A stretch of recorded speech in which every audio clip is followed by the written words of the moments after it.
მოგესალმებით, ეს საჭირო პოდკასტია. მე ვარ მარიამ კუპატაძე. მე ვარ ნატალი კვიტაიშვილი და ჩვენ ვართ ართოლიდან. დღეს ისევ დაგიბრუნდით თან ძალიან საინტერესო თემით. ეს არის სოციალური ქსელების გავლენა მოაზარზე და ბავშვის ცხოვრებაზე. თან ჩვენ ყოველდღურად ვიყენებთ სოციალურ ქსელს და მათი მეშვეობით ვსწავლობთ, ვერთობით, ვურთიერთობთ, მაგრამ ხანდახან იმდენად დიდ დროს გვაკარგვინებს, რომ საერთოდ ვწყდებით რეალურ ცხოვრებას. აი, მაინტერესებს, რამდენად დიდ დროს ატარებ შენ სოციალურ ქსელში? დაახლოებით რომ გითხრა, ალბათ 4-5 საათი ნამდვილად. მარია, მაინც შენ დაგისვამ შეკითხვას, შენ თუ გქონია შემთხვევა სოციალურ ქსელში ნანახს, რაღაცნაირად შენზე უმოქმედია, კონკრეტულად კი შენს განწყობაზე. კი, ძალიან ბევრჯერ, აი მაგალითად ეხა ისეთი ვიდეო შემხვედრია, რომ მე მთელი დღე მახსოვს და შეიძლება სულ მაგაზე ვიფიქრო. სწორედ ამიტომ დღეს ვისაუბრებთ მათ გავლენებზე და ჩვენი სტუმარია სოციალურ მეცნიერებათა დოქტორი თამარ კობერიძე. მოგესალმებით. ძალიან გვიხარია რომ დღეს ჩვენი სტუმარი ხართ და დაგისვამთ პირველ კითხვას. აი, დიდი მადლობა რომ დამპატიჟეთ. თქვენი აზრით, რატომ არის ამდენად მნიშვნელოვანი მოზარდებისთვის სოციალური ქსელები? ყველა ეპოქას ალბათ თავისი რაღაცა საინტერესო დროის გატარების ინსტრუმენტი აქვს, ხო? როცა არ იყო მობილური ტელეფონი, ადამიანები საათობით ხაზის ტელეფონს რო ეძახით, ისხდნენ და ერთმანეთს ეკონტაქტებოდნენ, ხო? ანუ ეს რა არის ურთიერთობის გარკვეული საშუალება, ხო? მანამდე უფრო ვთქვათ, სხვა ადგილებში ხვდებოდნენ გარეთ უფრო, ხო? პირისპირ. ამან გაადვილა ადამიანების სოციალური აქტივობა. ურთიერთობა და შესაბამისად ამ გლობალიზაციის პირობებში, ხო, იცით ხო, რაც არის გლობალიზაცია, ის რომ პრაქტიკულად ქვეყნების საზღვრები პირობითია და როგორც ფასეულობები, ისე ვთქვათ, რაღაცა თემები ხელმისაწვდომი გახდა მთელი მსოფლიოსთვის. მნიშვნელობა არ აქვს შენ საცხოვრობ, გეოგრაფიულად შესაძლებელია, რომ ინტერნეტის მეშვეობით ეზიარო ინფორმაციასაც და გაიზიარო კიდეც, ხო? ეს რაღაცა ერთგვარი და ამ პირობებში, როცა ვთქვათ, თქვენი თაობა ბევრი საზღვარგარეთ სწავლობს, ხო? ზოგს ნათესავები ყავს საზღვარგარეთ, ეს რაღაცა აადვილებს ურთიერთობას. ამის მიღმა კიდე, ხო? პრაქტიკულად ადამიანები, ვიცი, მარტო აღარ არიან პრაქტიკულად ამ სოციალური ქსელების მეშვეობით და ურთიერთობის ისეთი მძლავრი ფორმაა. არ უნდა სადღაც წასვლა, მაინც და მაინც, იმისთვის რომ მეგობრები ნახოთ, ან რაღაცა ახალი გაიგოთ. აი, რა დადებითი და უარყოფითი მხარეები აქვს, ესე რომ ვთქვათ, სოციალურ ქსელს, თქვენი აზრით? დადებითი არის ის, რომ არსებობს ეს სოციალური ქსელი. დადებითი არის, რომ შეიძლება მართლაც შევიტყოთ ბევრი რამ ახალი. დადებითია ის, რომ შეიძლება მეც ადამიანი ვერ ვნახო თვეები, ჩემი ბავშვობის მეგობრები, მაგრამ თითქოს არ ვარ მოწყვეტილი, იმიტომ რომ პერიოდულად ჯერ ეს ერთი თვალს ვადევნებ, რას აკეთებს, ხო? ისიც მადევნებს თვალს, რას ვაკეთებ, პირობითად, მეტნაკლებად და მე წამიერი კონტაქტი შეიძლება დაამყარო. ეს არის ძალიან დადებითი. დადებითია ის, რომ გიადვილებს დროში ყველანი დაკავებულები ვართ, ხო, ძალიან აჩქარდა ცხოვრების ტემპი შესაბამისად, გვიადვილებს მოკლე დროში ბევრი ინფორმაციის გაგებას. თუმცა ეს დადებითიც არის და უარყოფითიც, ხო? ერთი მხრივ ურთიერთობის ნაწილში უარყოფითია, რომ იკარგება პირისპირ კონტაქტი და მხოლოდ მიწერ-მოწერით არ არის საკმარისი, ხო, ურთიერთობა, ეს ერთი. და ცოტა რეალობას გწყვეტს მაინც, იმიტომ რომ გააჩნია ალგორითმი, როგორ გაიგებს შენ აქტივობას, შესაბამის ინფორმაციას გაძლევს, ხო და შეიძლება გამოგრჩეს ისეთი რამ, რაც არის მნიშვნელოვანი შენთვის. ვერასოდეს ვერ მიხვიდე იქამდე. და ინფორმაციის მოძიების, სწრაფად მოძიების თვალსაზრისითაც ნეგატიური არის ის, რომ ყველას აქვს საშუალება, რომ ისარგებლოს შესაბამისად ინფორმაციის სანდოობა გაცილებით მეტ კითხვის ნიშნის ქვეშ დგას, ვიდრე ვთქვათ, ჩემი წინათაობა, ვთქვათ, დღე-დაღამე, ვთქვათ, საჯარო ბიბლიოთეკაში ატარებდა, იმიტომ რომ სხვანაირად რაღაც აკადემიურ ინფორმაციას, მეცნიერულ ინფორმაციას თუნდაც ამაზეც ვისაუბროთ, ხო, განათლებაზე რო ვისაუბროთ, სხვაგან ვერ მოიძიებდა. აქ შესაძლებელია ყველაფრის მოძიება, ოღონდ სანდოობა დგება კითხვის ნიშნის ქვეშ. იმიტომ რომ ბევრია და ყველას აქვს საშუალება, რომ რა ვიცი მე თვითონ მოიგონოს თუნდაც და რაღაცა დატოს ხო? კი, ბევრი ძრო ინფორმაცია, რაც შემდეგ ძალიან გვაოცებს და გვაკვირვებს. ამიტომ განჯობია რომ გადავამოწმოთ სხვა გადამსაშვალებაა, ხო, პროგრესს თან ახლავს მეტი პასუხისმგებლობა. როგორ გამოვიყენებთ ამას? ჩვენ ტექნიკური პროგრესი, ხო, ტექნოლოგიური პროგრესი გვაძლევს ძალიან საჭირო და სასარგებლო ინსტრუმენტებს. უკვე ჩვენზეა და ჩვენ გონებაზე ამ ინსტრუმენტებს როგორ გამოვიყენებთ. ჩვენ თუ რეალურად რაც არ უნდა ჭკვიანი იყოს ალგორითმი. ის ჯერჯერობით ყოველ შემთხვევაში ვერ ცვლის ადამიანის გონებას. ვერ ცვლის თუნდაც აი ხელოვნური ინტელექტი ხო ცოტა გვერდზეა, ვთქვათ, ეს არ არის სოციალური ქსელი, მაგრამ ეს არ არის ინტელექტი. კი ქვია ხელოვნური ინტელექტი, მაგრამ ინტელექტი ჯერჯერობით არ არის. მიზეშედეგობრივ კავშირს ეს ვერ ადგენს. ხო? რომ სველია ქუჩა ხო, მაგალითად, რატო დასველდა ქუჩა? ალგორითმს რო კითხო, ანუ ინტელექტს რო კითხო, ის ვერსიებს გეტყვის, სავარაუდო ვერსიებს, ხო, ვიღაცამ დაასხა წყალი, შესაძლებელია იწვიმა, ბევრი ვერსიაა და ეს მიზეშედეგობრივი კავშირი თქვენთან უნდა დაადგინოთ. იმ ინფორმაციაზე დაყრდნობით, რაც თქვენთან უნდა მოიძიოთ, სხვანაირად არ გამოდის.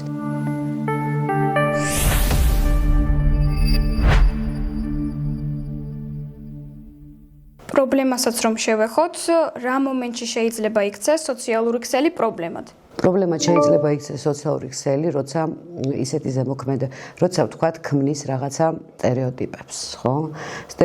სტერეოტიპების შექმნა საერთოდ ისეც დამახასიათებელია ნებისმიერი საზოგადოებისთვის და სოციალური ქსელი ეს არის კიდევ უფრო მარტივი საშუალება, რომ ადამიანს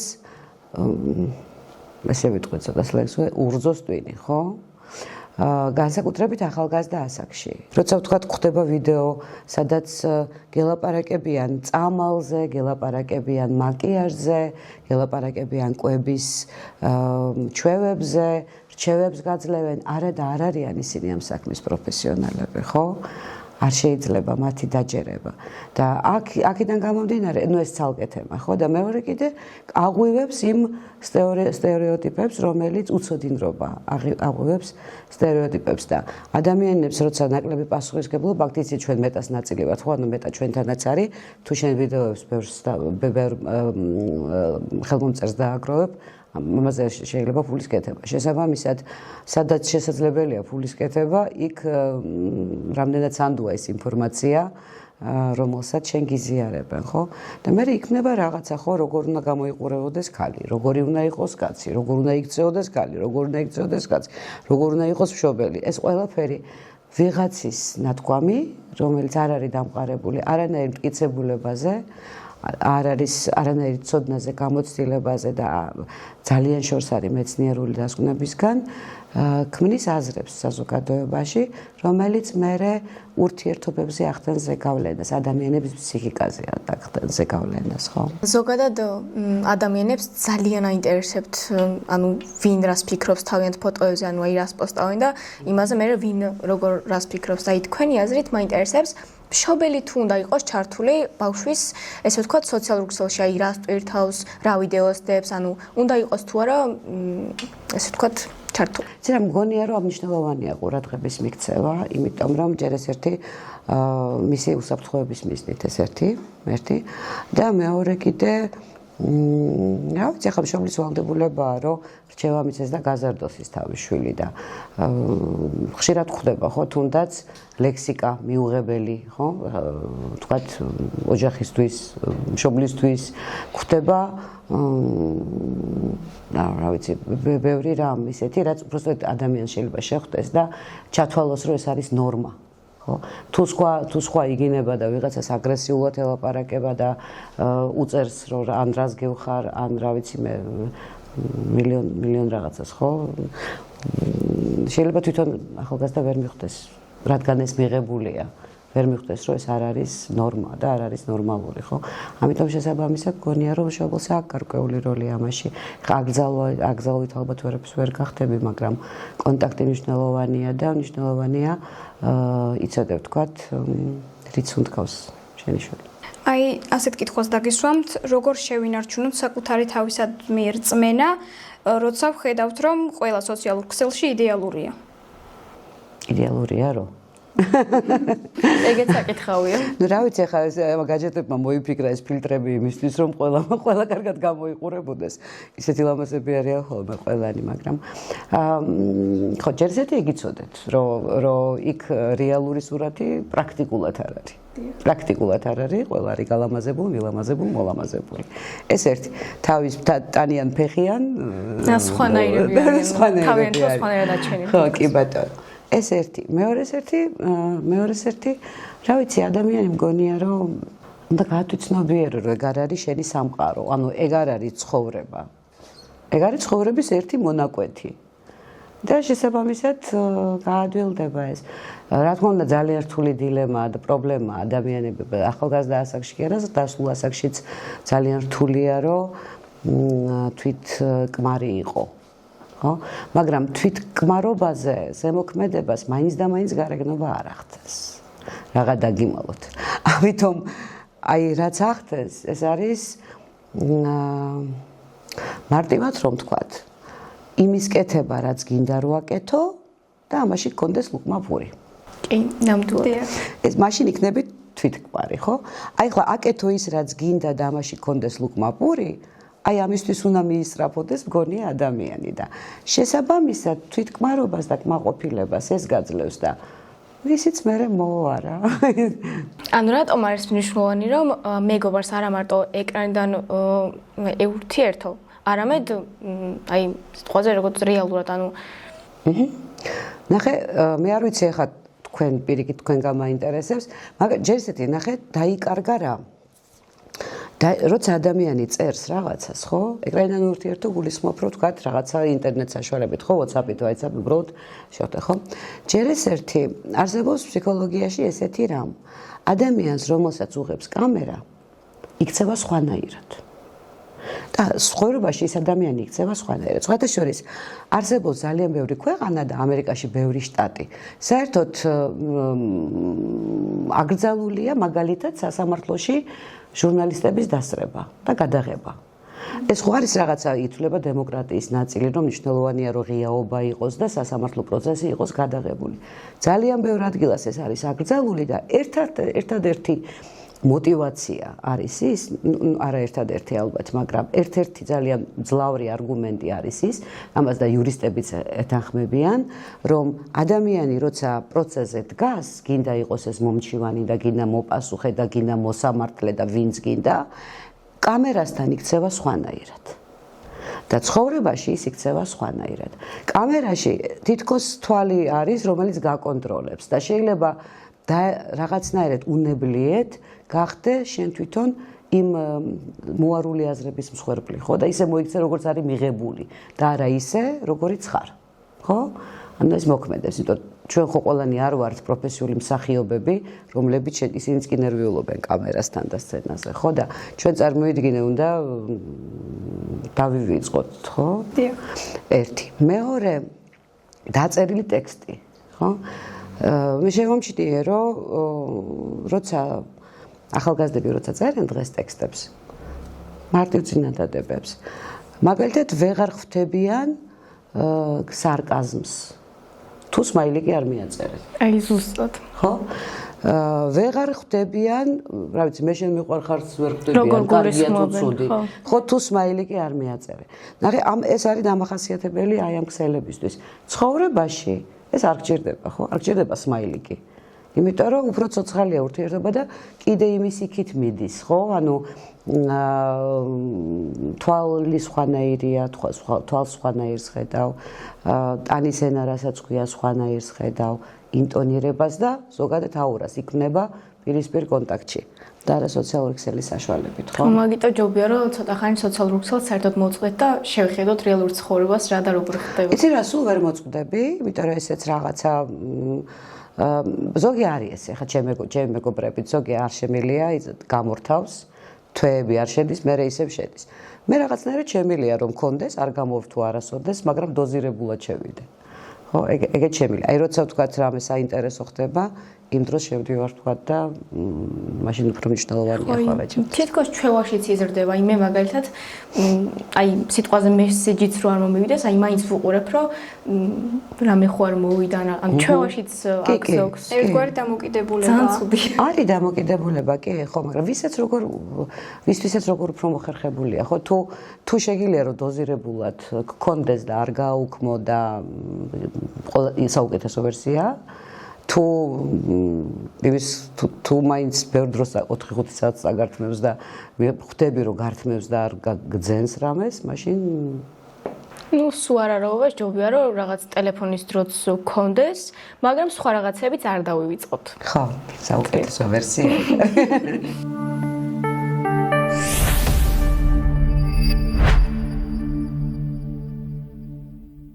ვისაუბრეთ ახლა ბევრი ვახსენეთ ეს მეგობრები, რეალური ცხოვრება და ახლა ასეთი კითხვა გამიჩნდა, შეიძლება თუ არა სოციალურ ქსელში მეგობარი შევიძინოთ. შეიძლება რომ სოციალურ ქსელში გაიცნოთ მეგობრები კი.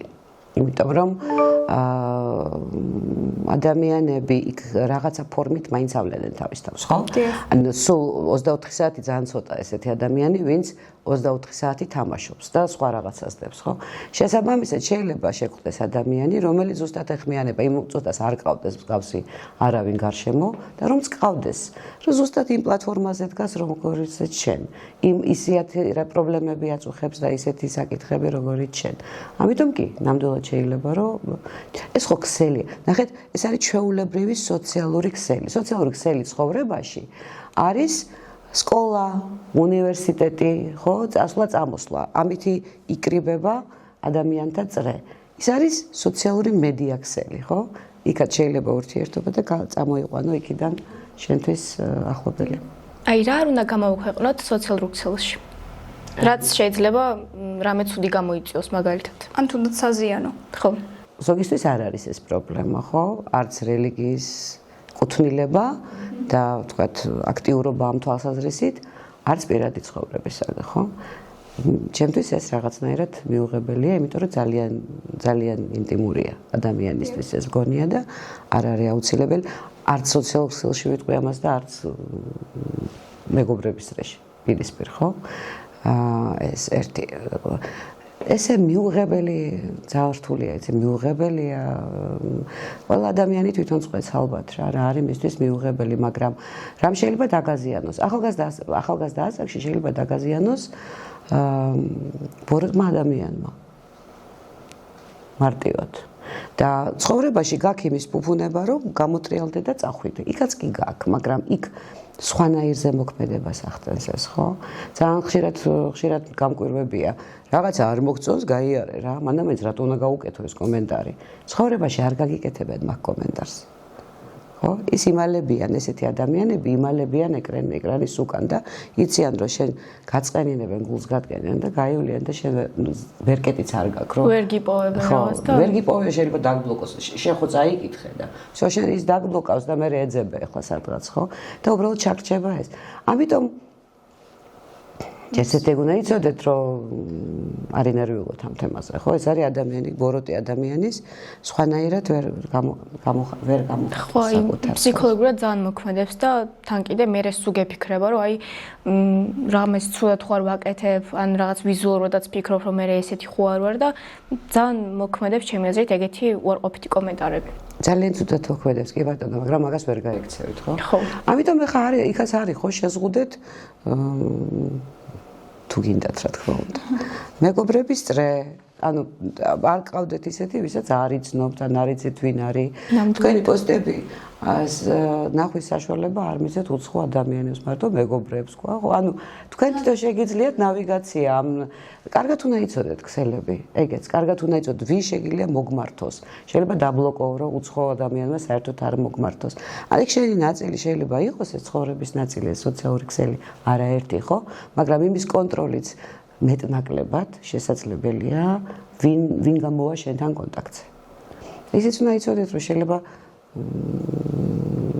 არ იყოს, ან შეიძლება მაინც მოხდეს, ხო? შეურაცხყოფის მოყენება და მაგრამ არ უნდა ზეგავლენას არ უნდა ახდენდეს ეს თქვენზე.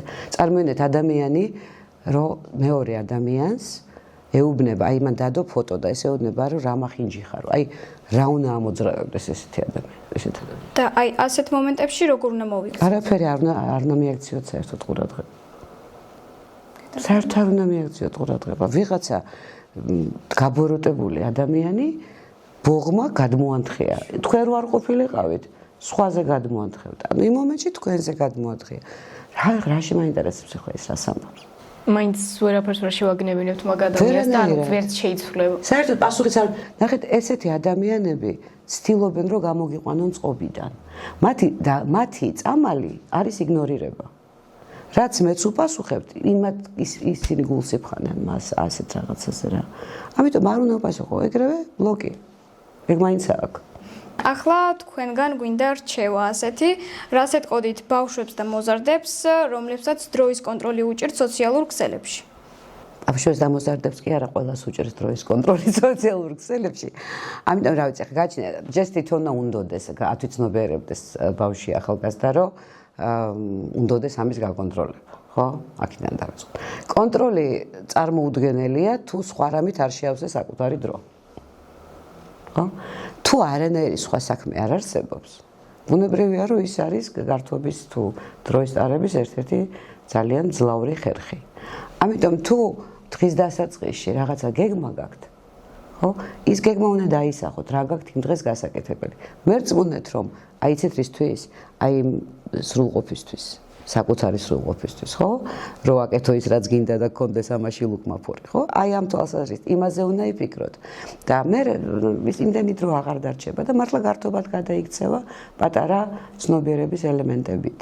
აი ხანდახან არის ისეთი დღეები, რომ მართლა იმდენად დიდ დროს ვატარებ ამ სოციალურ ქსელთან, რომ ესეთ გადაწყვეტილებას ვიღებ, რომ აი მოდი სახლი დავალაგო, ან რაღაც აქტივობა გავაკეთო, რომ ცოტა ხანი მოვწყდე ამ სოციალურ ქსელს, იმიტომ რომ მართლა ძალიან დიდ დროს მაგვინებს და საერთოდ აღარ მახსოვს ესე ვთქვათ სახლის საქმეები, ან თუნდაც სხვა ჩემი პირადი საქმეები და დავდებ ტელეფონს, ვიწყებ ესე ვთქვათ სახლის ლაგებას, რომ ყურადღება გადავიტანო, მაგრამ აი მაინც არის რაღაც ისეთი, რომ აი ვიღაცამ ხوار მომწერა, ან რამე SMS-ი ხوار მომივიდა. ეგ ნორმალურია. ნახე, ეგ ნორმალურია, იმიტომ რომ შენ ხო, შენი ცხოვრების ნაწილია ეს და თუ ვიღაცა მოგწერა, პასუხიც უნდა გასცე.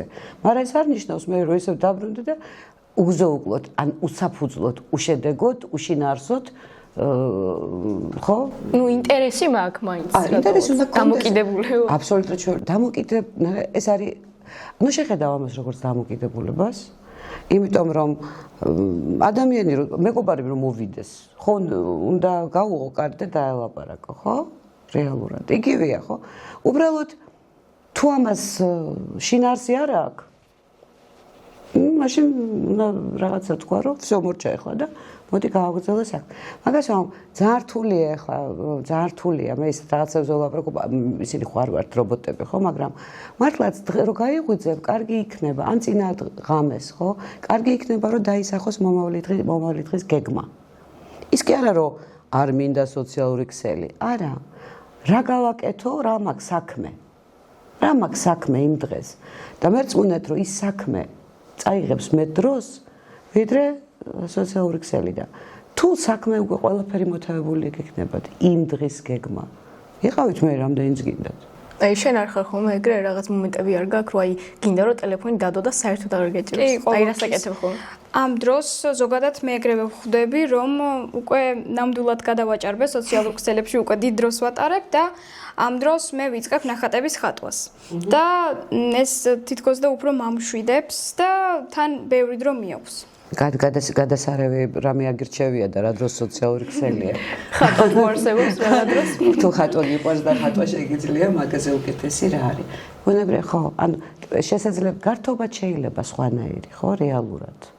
ეხლა მე არ ვიცი ხატვა როგორ გაქვს შენ, გინდა რომ პროფესიად გექცეს, თუ უბრალოდ ჰობი გაქვს, ნუ თუნდაც ჰობით რომ დარჩეს მთელი ცხოვრება, ესეც არ არის ცუდი, ძალიან კარგია და მართლაც თვით გამოხატვის საუკეთესო, ერთ-ერთი საუკეთესო საშუალებაა ვიზუალური ხელოვნება, ხო, ანუ ხატვა. შენ რაც გაწუხებს იმას შეიძლება ის არ დახატო ზუსტად, მაგრამ ფანქრის მოძრაობა, ფუნჯის მოძრაობა თავისთავად თერაპიის გარკვეული ძალიან მნიშვნელოვანი ისეთი ნაწილია, ხშირად იყენებენ. თუნდაც თერაპიის თვალსაზრისით ხო. ესე იგი აუცილებელია ციფრული დასვენება, ესე ვთქვით. აუცილებელია. უბრალოდ ჩვენ ცხოვრების ნაწილია, მაგრამ ნამდვილად აუცილებელია, იმიტომ რომ ჯერჯერობით ადამიანური კონტაქტები არავის არ გაუუქმები. დიახ, სრულიად გეთანხმებით.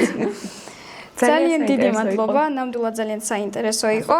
დარწმუნებული ვარ, რომ ჩვენ მსმენელსაც ძალიან მოეწონა ეს საჭირო პოდკასტი და უღრმესი მადლობა. ჩვენი საჭირო პოდკასტის თემა იყო სოციალური ქსელები და მათი ზეგავლენა ბავშვებსა და მოზარდებზე.